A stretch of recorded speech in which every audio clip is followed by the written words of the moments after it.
Hello, my name is Bruce. I'm Sheena. I'm Nathan Lee. Laurel Giles. Karen. It's June. And I'm Jami. I'm James. My name's Clarice. And I'm Eddie. My name's Caleb. Ben here. My name is Ann Halsey. Hi, I'm Amanda Giles. No darkness can overwhelm me because you have overcome. It was definitely God speaking to me, and it just reminded me that yes, this is a very difficult situation, but God is right here with me and he's not going anywhere. God's presence is more important than all the abundance I could imagine, than having a graduation ceremony or getting to have a senior spring on campus, and how there's so many things that have been stripped away during this time that show that God's presence is what we really need, and it is more important than all the abundance we could dream of. Some ways that I keep myself grounded in faith is Caleb, Sharon, and I have started kind of a high school group. It's always amazing to have a group of peers to talk about Christ and talk about how we can have God work through things in our lives. And I'm super stoked for that. And I've realized a lot recently that I need to talk to God like he is my friend. And sometimes that means I just need to ask him, like, why is this happening? And sometimes I don't get answers, but it's nice to have the space to be able to talk to Jesus and talk to God through all of this. For now, I am lessening my anxiety over the future with journaling, reading Psalms, praying, and enjoying the beauty of nature outside our window. But there's a fine line between caution and fear, and we're not called to act out of fear, but out of love. So as we are directed to prolonged physical isolation, I'm trying to figure out how to be faithful, but not fearful during this time. As for what it means to have faith in this situation, I think prayer is a huge part for me.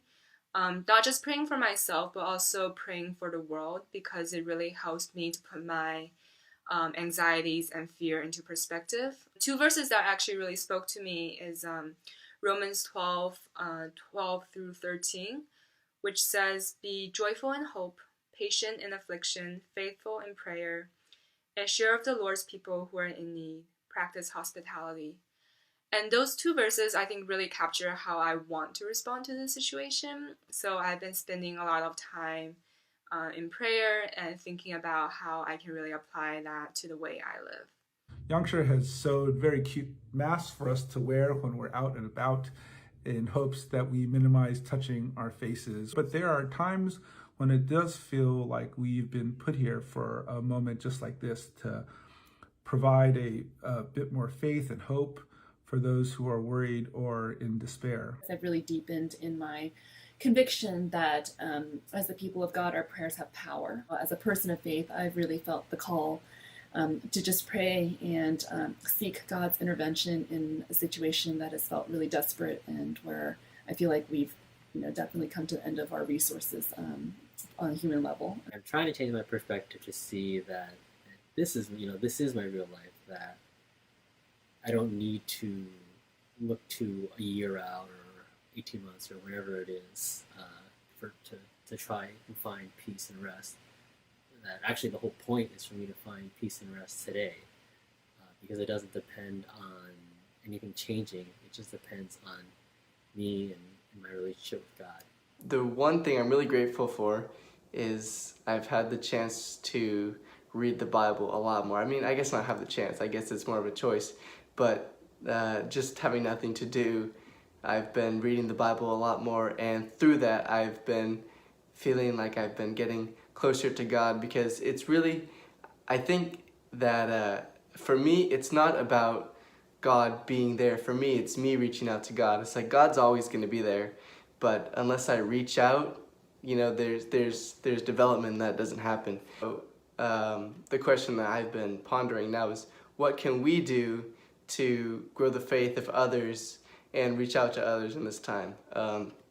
So that's just something that I've been researching and pondering and spending time meditating on and talking to God about. So yeah. That ultimately God is in control of the path of my life, and that I can trust him with my ultimate well-being.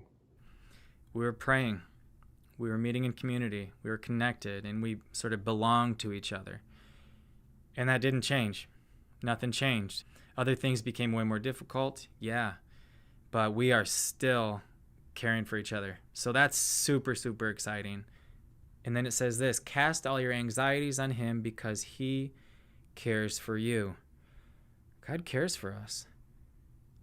God cares for us. That is so, so encouraging to me. Discovering that God is currently and will be present with me in every moment has given me the freedom to stay present in this moment.